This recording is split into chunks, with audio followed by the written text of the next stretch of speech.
गीता, कल राजेश से हमने कई सवाल पूछे, तो उसमें एक सवाल यह था कि क्या कोई ऐसी स्थिति आ सकती है जहां पर रूस खुद इस युद्ध का ऐलान खत्म होने का कर सकता है और दुनिया को हैरान कर सकता है। और उसमें राजेश ने एक महत्वपूर्ण बात कल कही थी कि अगले 4-5 दिन बहुत इंपॉर्टेंट हैं, क्योंकि रूस के तमाम ऑब्जेक्टिव जो हैं पूरे होते जा रहे हैं। आज खबर आ रही है कि बीच में जिस तरह से क्रीमिया से वो जोड़ रहे हैं डोनबास के इलाके को, कैसे देखा जाए? क्या रूस के ऑब्जेक्टिव पूरे हो रहे हैं? और अगर पूरे हो रहे हैं तो क्या जो ये आकलन कल हमने सवाल पूछा हाइपोथेटिकल कि क्या रूस खुद दुनिया को चौंका सकता है इस युद्ध के खत्म होने के ऐलान के तौर पर कि देखिए हम सीज फायर कर रहे हैं, अब आप पर है, ऐसी कोई कहानी आप दिख रही है? देखिए शुभांकर, राजेश बिल्कुल सही कह रहे हैं कि ऑब्जेक्टिव्स की बात करें तो बहुत लोग कह रहे हैं वेस्टर्न मीडिया में, क्योंकि वेस्ट अपने नैरेटिव्स चला रहा है कि ये रूस के लिए बहुत बड़ा नुकसान है, रूस हार रहा है, हारने वाला है। लेकिन ऑब्जेक्टिव्स क्या थे इस पूरे ऑपरेशन, इस पूरे वॉर का? ऑपरेशन मैंने इसलिए कहा क्योंकि वो रूस कहता है, हम इसे वॉर ही कहेंगे क्योंकि ये इन्वेजन जरूर था। रूस यूक्रेन के सरजमीन में घुसा और काफी सारे एरियाज को कैप्चर कर दिया है और अपने कब्जे में कर दिया है। लेकिन उनके ऑब्जेक्टिव्स क्या थे? उनके ऑब्जेक्टिव्स थे ही ये कि वो एक ऐसा बफर जोन बनाए जिससे उनका ना लैंड ना वाटर्स यूक्रेन के साथ सटा हुआ हो। क्यों? क्योंकि अगर यूक्रेन ऐसे ही डिटर्मिन्ड है कि वो नेटो के साथ ही जाना चाहता है या यूरोपियन यूनियन का हिस्सा बनना ही चाहता है, तो रूस के लिए इससे हमेशा के लिए खतरा बना रहेगा। इसीलिए वो अब डॉनबास के इलाका, डॉनबास क्या है शुभांकर? डॉनबास में से एक इलाका है जो रूस और यूक्रेन के बीच है। उसके आगे अगर देखें सुमी खार्किव भी सटे हुए हैं रूस से, और अगर नीचे देखें तो ज़ैपोरिज़िया, खेरसोन जो है सी ऑफ एज़ोव से सटे हुए हैं, जो क्राइमिया के पास नजर आएंगे आपको। तो रूस के जो प्लान है वो बिल्कुल साफ है कि ना केवल लैंड, वाटर से भी वो अपने आप को सिक्योर कर ले, ताकि यूक्रेन कभी भी ना क्राइमिया के लिए ना रूस के लिए खतरा पैदा कर सके। तो हाँ, अगर रूस के ऑब्जेक्टिव्स पूरे हो जाते हैं, रूस ऐलान कर देगा कि हमारा यहाँ पे वॉर खत्म होता है। लेकिन क्या वॉर खत्म हो जाता है उससे? बिल्कुल भी नहीं, क्योंकि यूक्रेन तो नहीं मानने वाला ये वॉर खत्म हो गया। यूक्रेन अपने ऑपरेशंस कंटिन्यू करता रहेगा जब तक कि वो कैप्चर टेरिटरीज को वापस अपने अंडर ना ले ले। तो ये वॉर खत्म नहीं होने वाला, ये बहुत लंबा कॉन्फ्लिक्ट जोन बना रहेगा अगर दोनों निगोशिएटिंग टेबल पर आकर एक फैसला ना कर ले डॉनबास क्राइमिया को लेकर। ठीक है, और यहाँ पर रूस ने जी बात पूरी कीजिए गीता। हाँ, और यहाँ पे रूस ने बिल्कुल साफ कह दिया है शुभांकर कि डॉनबास और क्राइमिया नॉन निगोशिएबल है। इनफैक्ट नेटो भी नॉन निगोशिएबल है। अभी आप राजेश ही बता पाएंगे कि क्या कीव में सोच थोड़ी बदल रही है, क्योंकि 1.5 महीने बाद कहीं ना कहीं रियलाइजेशन था और ज़ेलेंस्की खुद आके बैठ के उन्होंने बोला कि मैं अपने कंट्रीमैन को ये बताना चाहता हूँ कि यूक्रेन की जनता को ये पता होना चाहिए कि यूक्रेन ना कभी था और ना कभी नेटो का हिस्सा बनेगा।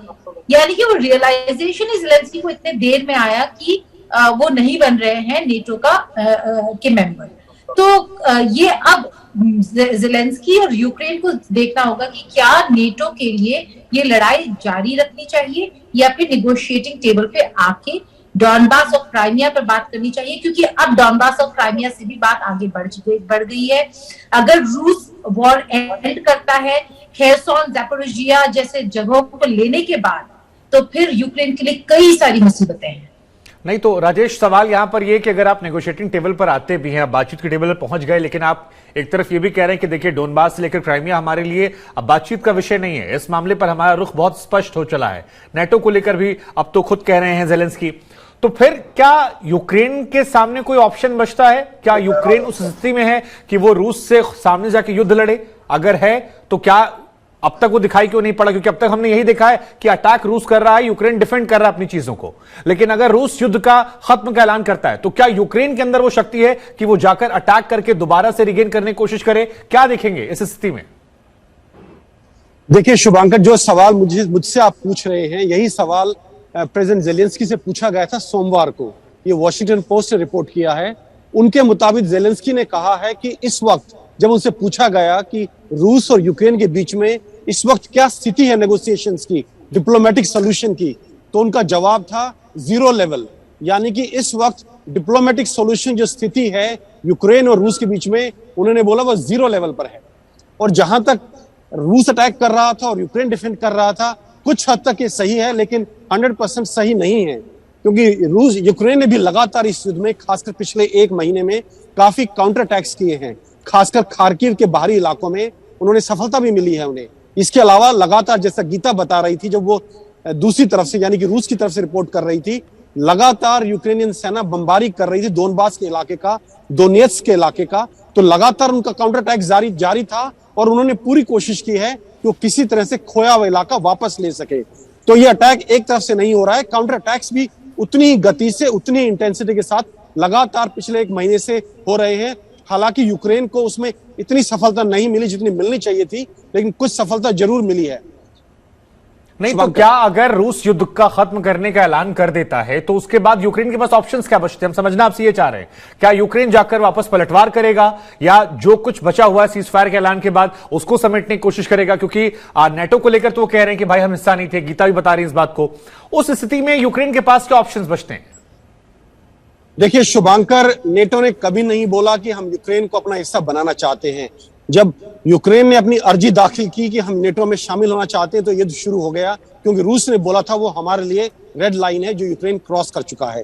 युद्ध के दौरान भी नेटो कई बार बोल चुका है कि हम यूक्रेन को नेटो का हिस्सा नहीं बनाना चाहते।